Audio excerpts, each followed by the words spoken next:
There's the mute button unmuting itself. Something should go wrong in every tech broadcast. It's half the fun.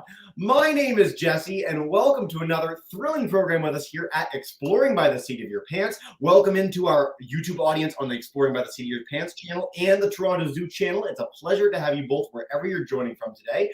At Exploring by the Seat of Your Pants, if you're joining us for the very first time, we are all about bringing conservation, adventure, and science into classrooms around the world through over 40 live, free, monthly interactive broadcasts, all of which stay on our YouTube channel forever if you want to check them out. Now, today I am so thrilled because I get to partner with, don't tell the other groups, my favorite group to partner with in the entire world, and that is your Toronto Zoo. I grew up in Toronto. I had the chance to visit the zoo many dozens of times as a boy. It was one of my most cherished memories growing up to experience all the amazing wildlife they have to discover and showcase, and it's been so thrilling getting to help join with their amazing education team to share those stories with you. Now today, before I dive in with our specific topic, I will note we do have a Kahoot together. So between our talk and Q&A portion, if you want to join us in a little fun 4-question quiz, have a little interactivity, that is our game pin. I will bring that up before we go live with it, and I'll share it in our chat in just a second as well. Now for today's talk, we're doing something a little unusual. Usually we've had like a theme that seems to really fit together. Today we've got feathers and frogs. I don't know how they link. We're going to find out together. I'm so excited to dive in with our two amazing educators, Mary Ellen and Morgan, to blow our minds with how they might link and some other cool things about their incredible exhibits and animals at the Toronto Zoo. So without further ado, Mary Ellen, welcome to the broadcast. Thank you so much for joining us again. Take us away. Thank you so much, Jesse. I love your intros so much for us. We are more than happy to do these videos. They're one of my personal favorite things. I look forward to them every month. So welcome everyone to the Toronto Zoo. We are actually in the Americas Pavilion right now at the zoo. Before we get started, and I do link our two topics of feathers and frogs together, I'm just gonna have Jesse bring up on our screen here our land acknowledgement to do. So we would like to acknowledge that the land that we are on is the traditional territory of many nations, including the Mississaugas of the Credit, the Anishinaabe, and the Chippewa, and the Haudenosaunee, and the Wendat peoples, and is now home to many diverse First Nations, Inuit, and Métis peoples.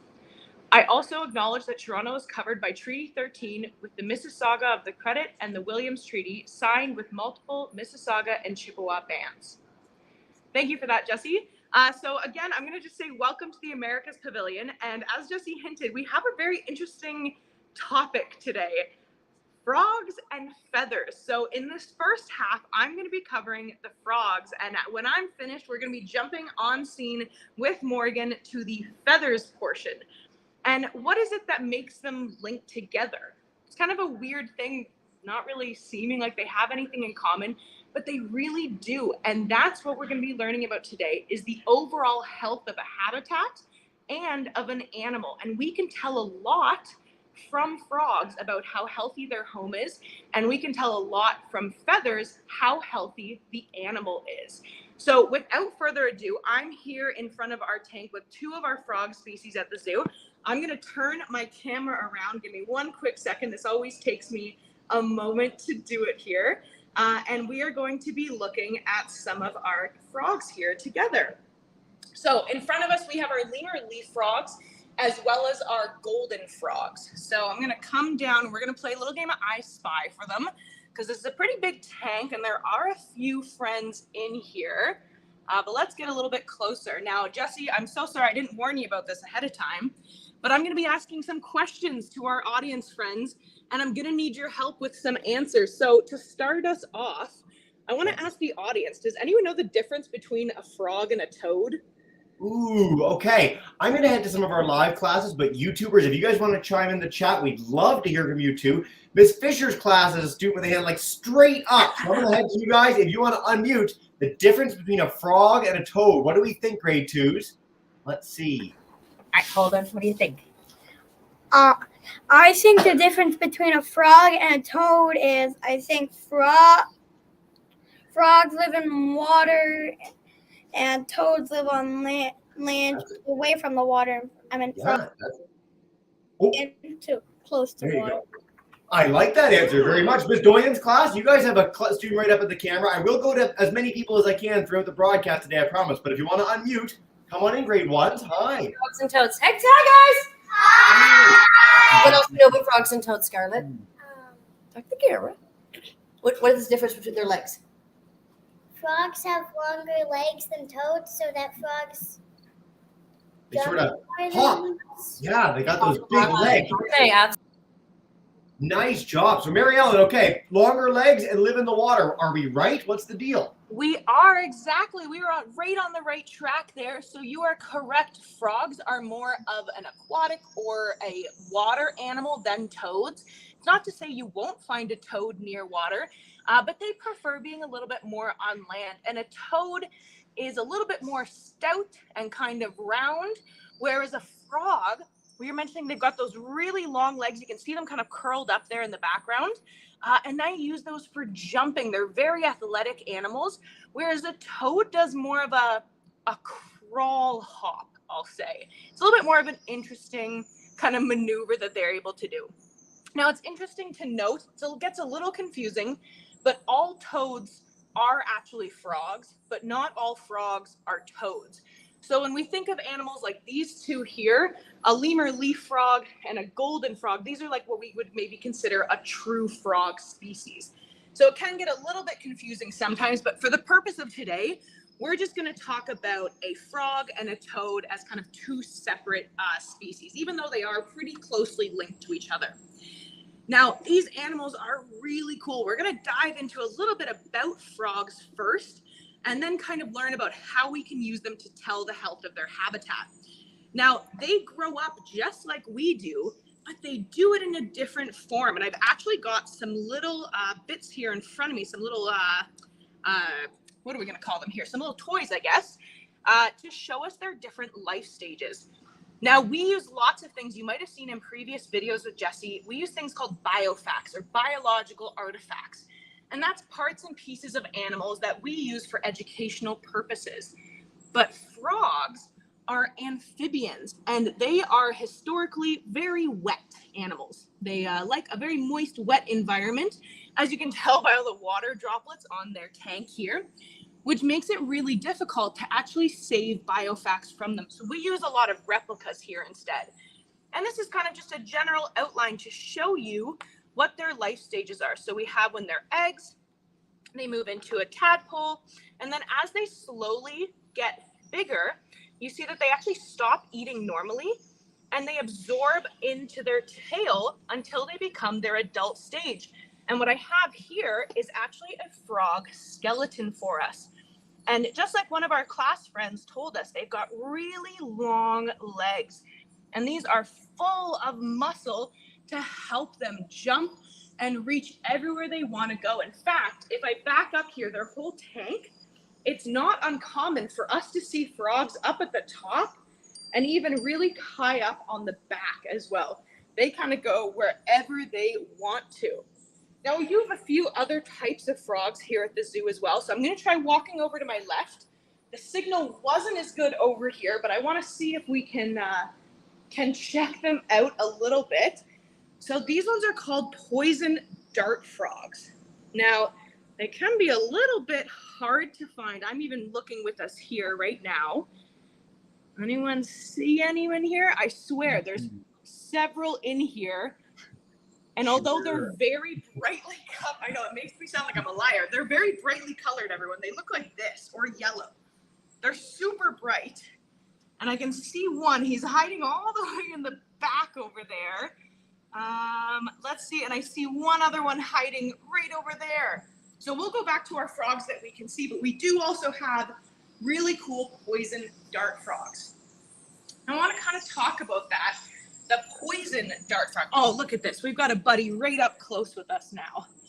There we go. That's a good angle for us.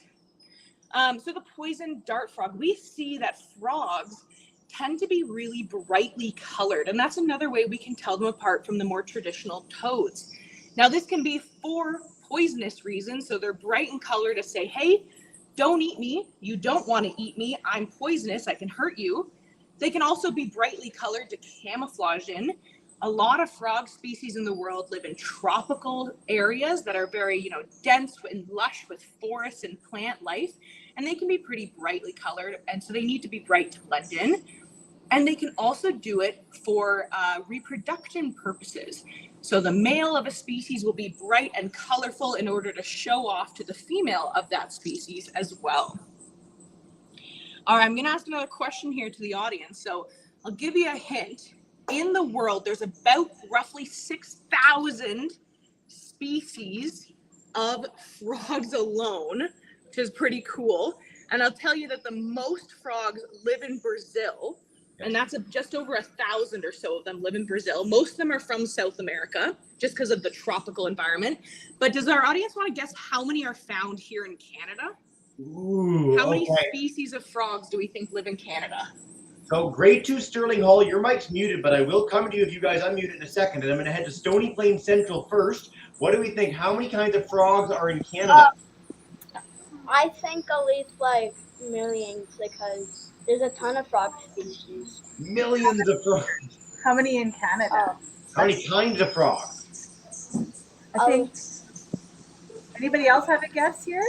At least maybe like I did. 400 species of frogs. 400 in Canada. 400? Okay, we've got 2 on YouTube. So very different. We got 2 and 400. Sterling Hall boys, what do we think? 1,000. 1,000 like Brazil. We're certainly diverse. I like that. Okay. And then Madame Benoit's class, what do you guys think? 13 in Ontario. 13 in Ontario. Mary Ellen, what's our answer? All right, so in Canada as a whole, there's about 45 species of frogs, but our last friend there said 13 in Ontario. You are so close. We have 12 species in Ontario alone, which is really cool. And I actually have this really fun little pamphlet here that shows us all the types that we have. So we have 11 frogs and we have 1 toad species. Now, unfortunately, not all of these frogs are doing super well. We can see here that our cricket frogs, they actually no longer exist in the wild. They're only found in captive situations. And we also have our toad here is endangered. Now, what does this really mean? If you've come to a video with us here before, you might have seen this little scale here. This is called the IUCN Red List, and it's kind of a global scale that we use to rank how animals are doing in the wild and plant species as well. And unfortunately, we're seeing that a lot of our frog and toad species, they're not doing so well. The closer you are here, the worse it is. This is extinct, which means they're gone forever. So we want to make sure that they're somewhere in this area. That's the healthier place for them to be.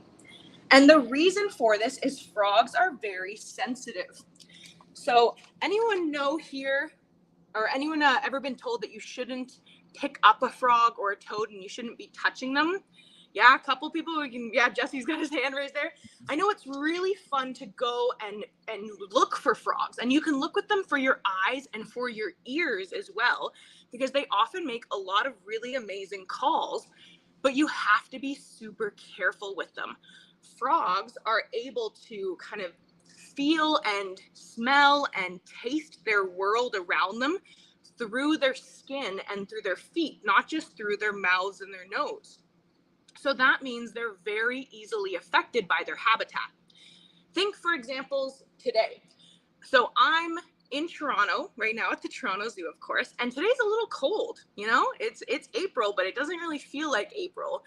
It is about 5 to 10 degrees Celsius here. Now, I'm inside in a tropical environment in that building, but in a few moments, we're going to see Morgan, and she's outside, and she's going to be in a coat and possibly shivering a little bit. And essentially what that means is we've adapted to our habitats around us. So because it's cold outside for Morgan, she put on a coat. And because it's hot inside for me, I took my coat off. Now, that was a really simple way for us to adapt. It was really easy. I just picked up my coat and took it off. Frogs have a slightly harder time adapting. They can't do it as fast as we do. And if anything changes in their habitat, like the chemicals around them or the type of plants or even the temperature around them, if it changes too quickly, unfortunately, they don't do super well with that change and they will die off. And so frogs are what we call an indicator species. And essentially what that means is if you see a lot of frogs in a habitat, that's a really good indication that that habitat is healthy and it is able to support a species like frogs who are able or who cannot adapt super easily. It's not a 100% rule with science. There's always outliers for sure and things that, don't always follow the rule. But it's a really good indication that scientists use. If they find a lot of frogs, they know things are doing okay. And if they don't find a lot of frogs, maybe they need to look at what's wrong with the habitat, what's around it, and what might be affecting it. Now, one of the most common questions we get here in Canada, and especially every time I talk about reptiles or amphibians, is, Mary Ellen, it gets cold here. What happens to the 45 species of frogs here in Canada in the wintertime? And I want to ask that question to the audience. Does anyone know what happens to our amphibians and reptiles here in Canada in the winter? What do they do? Where do they go? Where do they go? Do they fly to Florida like most Canadians try and do? Yeah. Snowbird frogs? What do we think? Sterling Hall, you've got a student right up. Do you want to come to you guys? What do you think? They go somewhere else, not in Canada.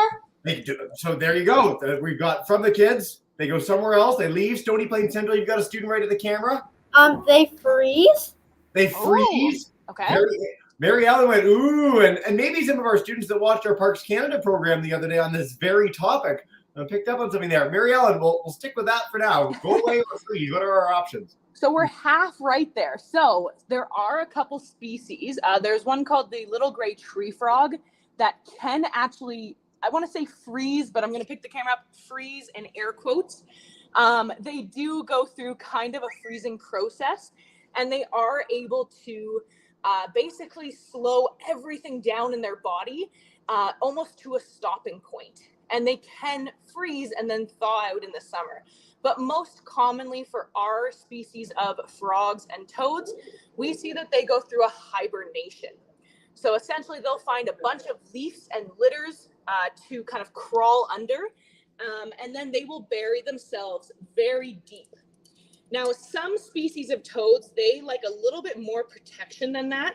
And so they will actually dig down into the ground to be able to find a home. And they'll dig about 50 centimeters, which I got my ruler here with me. We'll put it up against the glass. So from the top of the pink all the way to the bottom, that's about how deep they can dig to make themselves a little burrow, which is pretty cool. Now, there's one more thing I want to go over with everyone, actually two more quick things before we head to Morgan. So we're actually going to go on a little adventure. We'll say goodbye to these frog friends for a second. And you're going to get kind of a mini tour through our America's Pavilion here with me. So as we walk over, we have this really cool wall of frogs, is what I like to call it here at the zoo. And it talks about a way that you can get involved. So if you live here in Ontario or in Canada, you are able to download an app called Adopt a Pond. And what this does is you can actually report sightings of frogs, toads, tortoises, turtles, and other reptiles and amphibian species here in Ontario. And this gives us a good idea of where they like to live and also how they're doing. If people are reporting a lot of them, that's a pretty good indication that that species is doing okay then.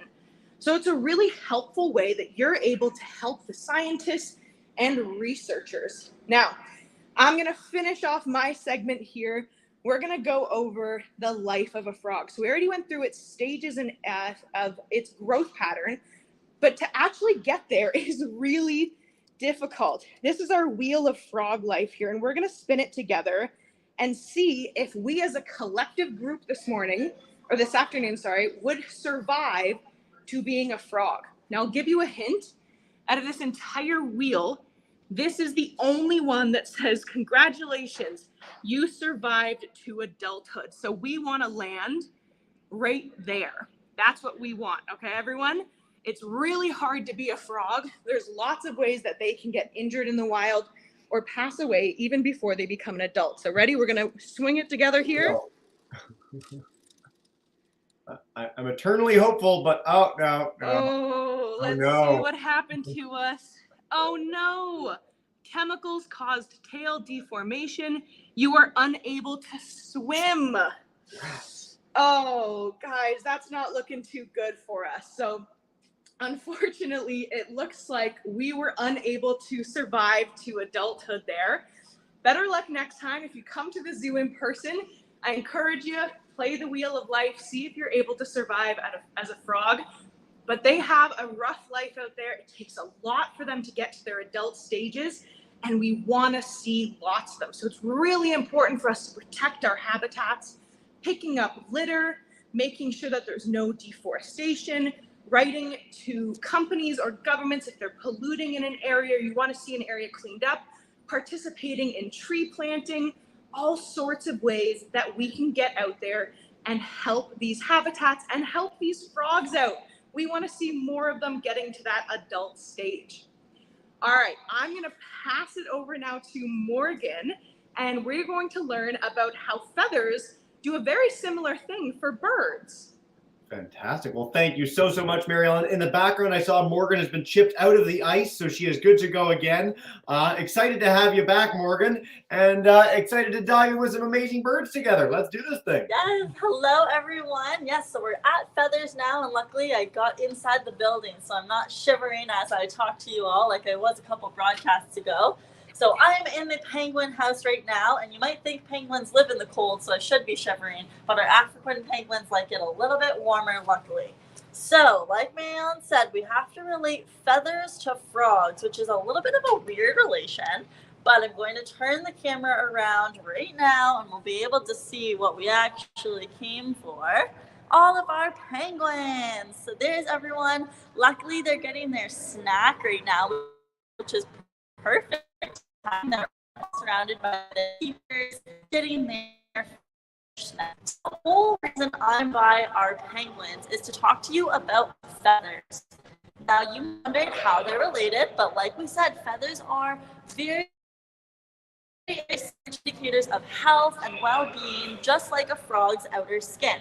So first, we're going to talk about the types of feathers. So depending on the bird, whether it swims or flies or stays on the ground, they all still have similar feathers. So they have their wing feathers or their flight feathers along with their tail feathers. So these are the ones that are longer. They're going to help them swim.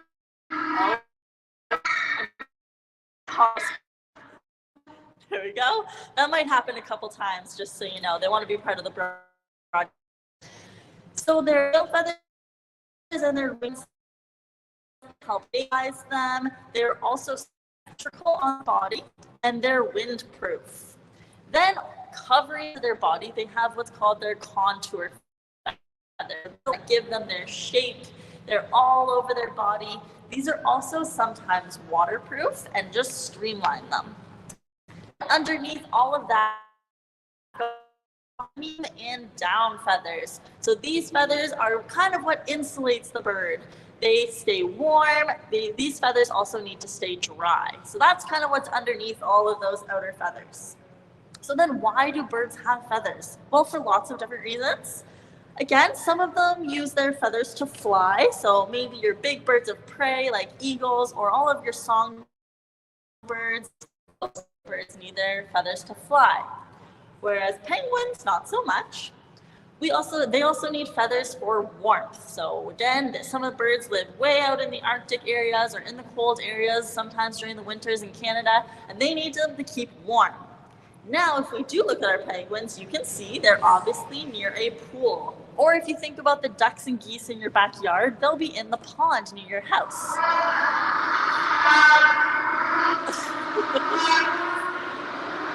One second. Okay, they agreed with that.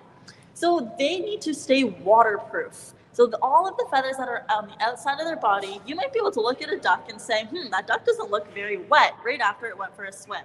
And that's because they have a gland called the preen gland, and that's going to create an oil. And that oil is going to go all over their feathers and keep them nice and waterproof so they don't get cold and wet. Other reasons for feathers, they can show their aggression, they can make themselves really big and scary. They can also use them for different mating calls and mating displays. They can camouflage with their feathers. So just like frogs, they can kind of change their color and camouflage into different areas. So lots of cool things. Now we want to talk about what are feathers made of? So how do they get these nice, big, strong feathers? Well, they are made out of something called keratin. Now, I'm going to throw it to the audience. Does anyone know what we have on our own body that's made out of keratin? I know it's a weird word. Does anyone have any ideas? It's a protein. It is. Miss Benoit's class, do you guys have any thoughts in Cordis? Our nails. Our nails? That's one. Exactly it. So humans have our hair and our nails, which are made out of keratin. So it's the same protein that birds' feathers are made out of. And just like humans, we can look at our hair and nails to see if we are healthy. Strong hair, strong nails shows that we're healthy. So it's the same as birds. The number one indicator of a healthy bird is healthy feathers. So we're going to break down into what makes a healthy feather. Well, it's of course what you eat. So in order to make that keratin, so to make that protein, let's break it down. So we have the feather, which is made out of keratin, and keratin is a protein. Well, proteins are made out of things called amino acids. And amino acids, we get those from all of the food that we eat. So I'm not sure, I know the penguins are a little bit far, but I'm not sure if you can see, they're getting fish thrown to them right now. So for penguins, one moment. It sounds like the T-Rex in Jurassic Park is what it Yes. to me. Yeah, thank you. And once one starts, they all go. So the penguins, it's actually really easy for them to get all of these amino acids because they eat mainly fish. And fish, as your parents probably tell you, are jam-packed with lots of protein and amino acids. So they eat things like capelin, lake smelt, and herring. So all of those fish are loaded with lots of nutrients, so they get all the protein they need. Now, a really, really cool thing about birds. So you looked at all the different cool colors of the frogs, right? So birds come in lots of different colors too. Now, one of the coolest facts is that the color of a bird is directly linked to what they eat. So I know you're looking at penguins right now, but let's think about flamingos. Now, Jesse, there's a picture I would like you to pop up about flamingos. Now, flamingos are bright pink normally, right? But their main diet is shrimp, plankton, and algae. All of those things have a pink hue to them and can actually make these flamingos pink. Now, if you're looking at that diagram that Jesse put up, flamingos from all over the world come in all different shades of pink. And that's because the shrimp and the algae and all the plankton around the world is actually different colors. So it creates different shades of pink for the flamingos. So you can bring it back. There we go. Thank you. So zoos and aquariums like Toronto Zoo have a hard time always finding that specific type of shrimp or algae. So what we'll do is we'll supplement it with a nutrient in order to make them that color. Same with cardinals. So you might see a cardinal in your backyard. It's because they eat lots of things like berries, which has a lot of red in them. Birds are also colored by their ecosystem. So the things that they're surrounded by will change the color of the bird. So it's really important to have a healthy ecosystem to create a healthy bird. So again, we're relating it back to those frogs. If you have healthy frogs, it's a good sign that your ecosystem's healthy. It's the same thing. Healthy, colorful feathers are a great sign that your ecosystem is healthy. They agree. So another thing color is related to is their reproductive success. If you have a healthy, strong colored bird, it usually means that their genes are strong, that they're overall means they're able to reproduce more. So now I'm hoping you can. Penguins are going through something called a molt. Now, molting is very related to nutrition.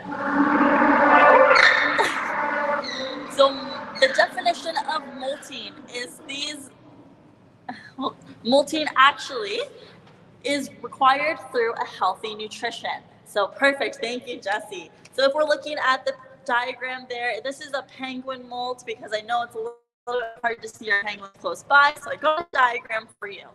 Now the penguin on the left, the normal penguin, they're not going through a molt, they're skinny, those feathers are streamlined, but you might see that middle penguin, that's the pre-molt. So before they go into their molting, they have to eat a ton. They eat and eat and eat to get all of their energy because the molting takes a lot of energy requirements from the bird.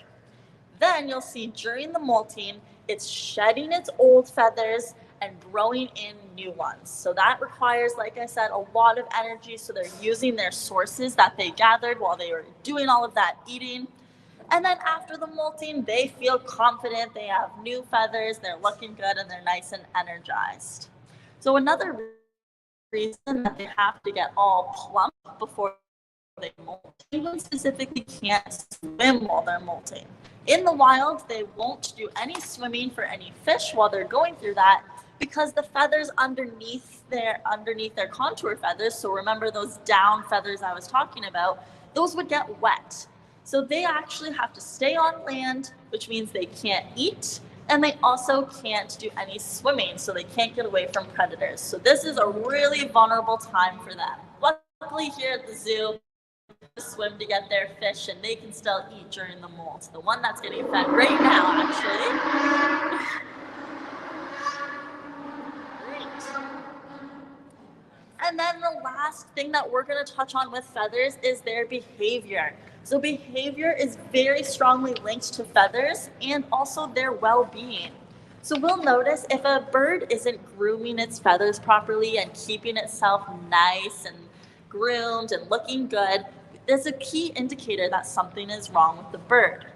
They'll also maybe pick at their own feathers, so they'll kind of turn around and pluck their feathers out, or they'll pick on another member of the group if that member is weak or sick. So those are all indicators of something's not quite going right with that bird, or the group is stressed. Or if you think about maybe those really smart birds like parrots, if they're not being stimulated enough and they're bored, they'll pick at their own feathers. So looking out for these behaviors are really important. Now I've got one fun video for you as well because feathers are a huge part of mating rituals. So let's watch what this bird does with his feathers once it gets queued up there to see how it shows its potential mate, how beautiful his feathers are. There we go.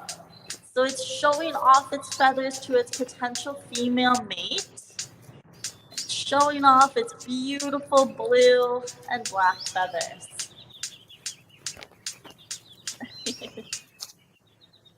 She retires to consider. Awesome. Thank you, Jesse. So if you think about peacocks, peacocks will do a very similar thing. They've got those long, beautiful tail feathers that are bright and shiny. Those tail feathers are a great indicator of a healthy mating couple. Alrighty, that is it as far as the specific feathers go. I know everyone's staring at the penguins anyway, so we'll loop in the Q&A period. I think Mary Ellen was going to try to join me, but I'm not sure if she was able to get here in time. She's in a different spot, but you're both there, and what we'll do is begin with a little Kahoot together. I know our kids are waiting for that, and then we'll dive in with questions. We might go a little bit long today because we're rebels, but I'm going to queue up our Kahoot, everybody, and we can get underway with that in a few seconds. For those who are new to Kahoot, the faster you answer, the more points you get. You won't win anything tangible, but Morgan, Mary Ellen, and I will forever respect you and your incredible knowledge of frogs and feathers. So I'm going to leave the game pin up. It's on the screen at the top. I'll give you a second more to sign in, everybody, and we will get underway. Folks, I'm going to start us off. There's a few questions here we covered aspects of. There's a few that I'm just hoping you'll know, and we're going to find out together. little fun extra learning. And then I'm going to go to Sterling Hall for our first question. When we dive in with questions, anyone on YouTube is able to share there as well. Here we go, folks. Okay, question number 1, true or false? Flamingos get their color from what they eat. We just talked about this. Are they just born that way? Do they get it from what they eat? What do we think? True or false? 20 of you in so far. We're still hanging out with our penguins and Morgan. 8, 7, 6. I'll give you a hint. It might be so. All right, that's more than a hint. That's actually the answer. 57 answers in. 50 of you got this right. Way to go. They do get their color from what they eat. Swift leopard takes our early lead. The faster you answer, the more points you get. All right, our second question, a quiz this time. How much does the largest frog or biggest frog on Earth weigh? There is a picture of him in this picture. Is he half a pound, 1 pound, 3 pounds, or over 6 pounds? This is called the Goliath frog, West Africa. What do we think? He's a little bit bigger than our poison dart frog we saw today from Brazil and beyond. 57 answers so far. Surely not over 6 pounds, right? Yes, over 6 pounds. They can be between 6 and 7 pounds. They are a gigantic frog. You take that away as a bonus piece of knowledge from today. Way to go. Super Puffin takes our lead as we go into question 3. True or false? There is a frog species where the tadpole is bigger than the frog, than the adult. What do we think about this? Seems a little weird. I don't know. Maybe I'm just making it up for our Kahoot. So many answers. You guys are so confident now. Nicely done. 4, 3, 2, 1. Only one more question after this. The answer is true. 2/3 of you got this wrong. There's a frog called the paradoxical frog where the tadpole is significantly larger than the adult frog. It's super weird. Everybody should look up a paradoxical frog when you're done. Super Puffin has a lead barely for Smooth Bunny. Let us know who you are if you are these people in the chat. Where can the extraordinary bird of paradise be found? So there's 40 different kinds of birds of paradise. They're largely in one place. We showcased one of their amazing feathers a minute ago. Is it Brazil, New Guinea, the Congo, or Costa Rica? This is a toughie. I just wanted to have fun with you guys so you'd learn about a really cool place with this. 62 answers, and the answer is New Guinea. 13 of you got this right. New Guinea is a really special island just north of Australia, just east of Indonesia. And there are all the birds of paradise can be found there. They are really quite extraordinary animals. Joyful Pelicans in third. Our second place winner, Smooth Bunny. And number 1, for all the marbles at the podium, and let us know who you are, is barely Super Puffin with the win. Madam Benoit's class, all the hands just shot into the air like mad. That was amazing. Thank you for that. Way to go, guys. We're going to head to questions now. Morgan, you're good to go. I'm going to head to our Sterling Hall friends, grade 2s. If you want to kick us off with a question, come on in and take us away. Hey, Ask your question. How can you tell if an animal is endangered or not? Yes, good question. Yeah. Very good question. So here at the zoo, we look for the IUCN red list that I was showing when we were at the frogs. Also, it's Mary Ellen here. I've joined Morgan live at the penguins. But there are a whole team of researchers and scientists dedicated all over the world for researching species and their numbers. So there's lots of people out there who are looking at animals and studying them, and they report that information back. And then people like Morgan and I get to share that with our friends all over the world. Amazing. We actually feature a lot of conservation scientists at Exploring by the Seat of Your Pants who go out and assess those species and try and count them all and understand them. So if you want to check out more of that, it's all on our YouTube channel as well. We're going to go to our Kahoot winners. Miss Benoit's class. Welcome in, guys, and congrats, grade 3s. Thank you. Take us away. Hey. How do you tell if a frog's poisonous? Ooh, good question. 1 second. Yes, take your time. Okay, there we go. Our penguin friend really wanted to answer that instead. So how do you tell if a frog is dangerous? Or poisonous, sorry. Yes, poisonous. It can be a little bit hard to tell just from like the outside of them, but typically a rule of thumb for it, or a best guess, is if it's brightly colored, it's usually poisonous. That's just a general rule of thumb.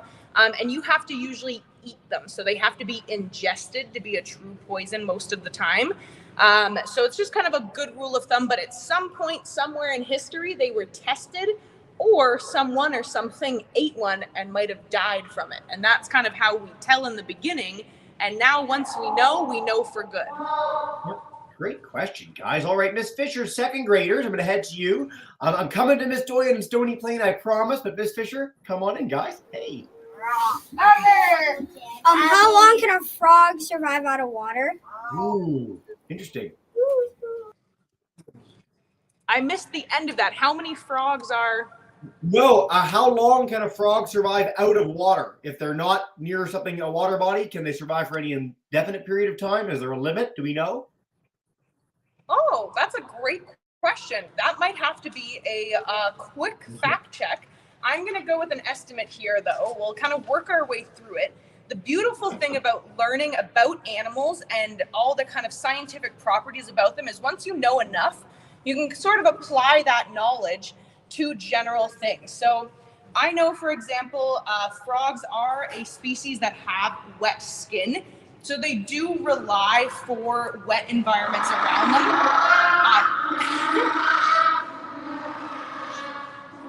I would imagine that a frog wouldn't be able to survive too long in somewhere like a hot or a hot desert. I would say maybe at most an hour or two if there was absolutely no water around them.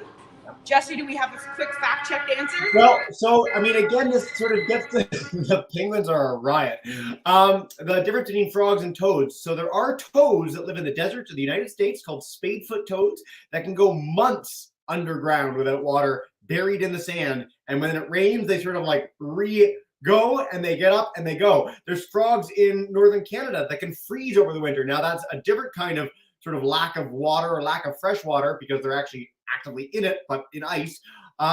But yes, as Mary Ellen said, if you are a frog that needs to be moist and in water and you're out and it's a hot sunny day, you can dry out very, very fast. We see this in Canada and the United States when days get to be 30, 40 degrees Celsius, 80, 90 Fahrenheit.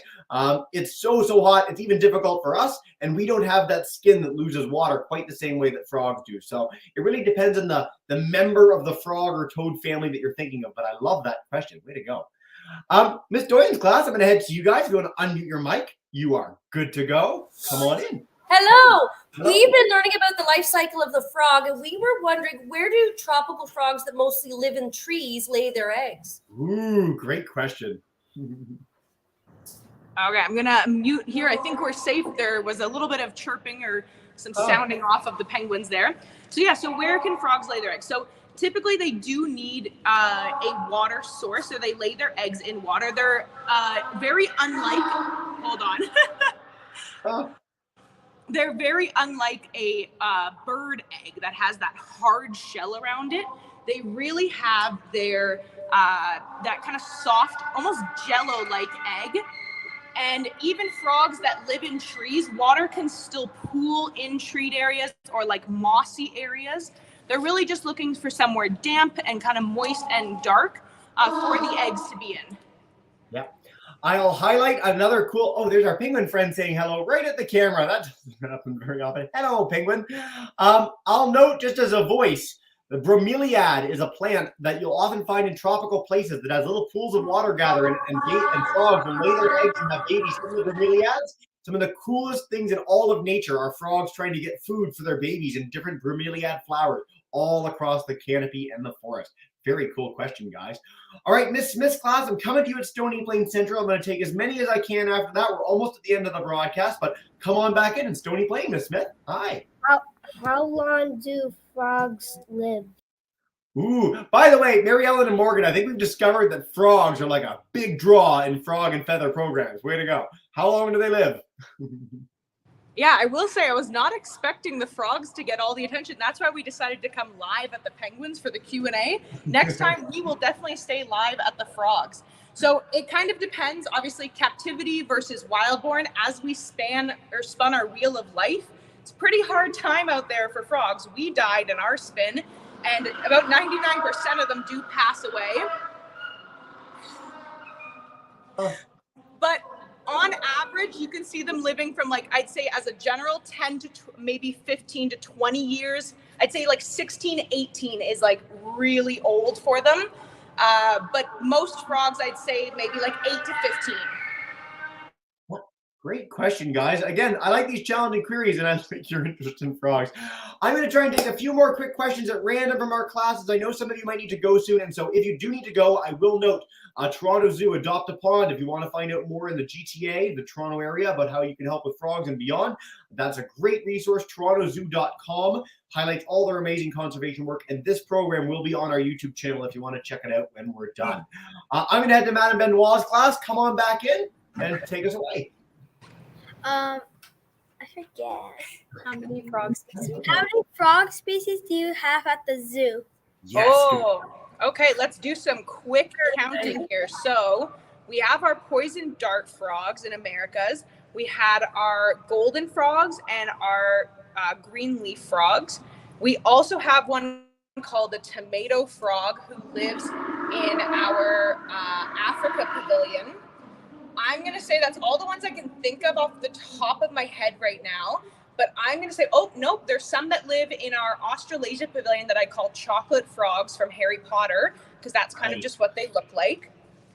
I can't think of their exact name right now. I'm going to say probably between on exhibit and off exhibit animals, because not always do we have all animals on display for public to see all the time. I'm going to say we probably have maybe 10 species here at the zoo alone of frogs and toads. I hope all our students that live nearby get the chance to visit sometime soon. If you're not in Toronto, head to your own local zoo. Head up to Toronto. It's got an amazing, amazing zoo, as we've had the chance to feature during these broadcasts. And what I'm going to do there was a few of our classes have had to go. I want to make sure we have a big farewell for everybody. So I'll just say, Mary Ellen, Morgan, thank you both so much for a really enriching, exciting program today, learning about penguins, feathers, learning about all our frogs together. And as you know we do to end every broadcast, I'm going to bring in Stony Plain Central, Madame Benoit's class, and Miss Fisher's class to join me in saying a big thank you and goodbye. For any of our classes that are keen to learn more, TorontoZoo.com is your best place to go when you're done. Come on in, everybody. Thank you all so much. And have a wonderful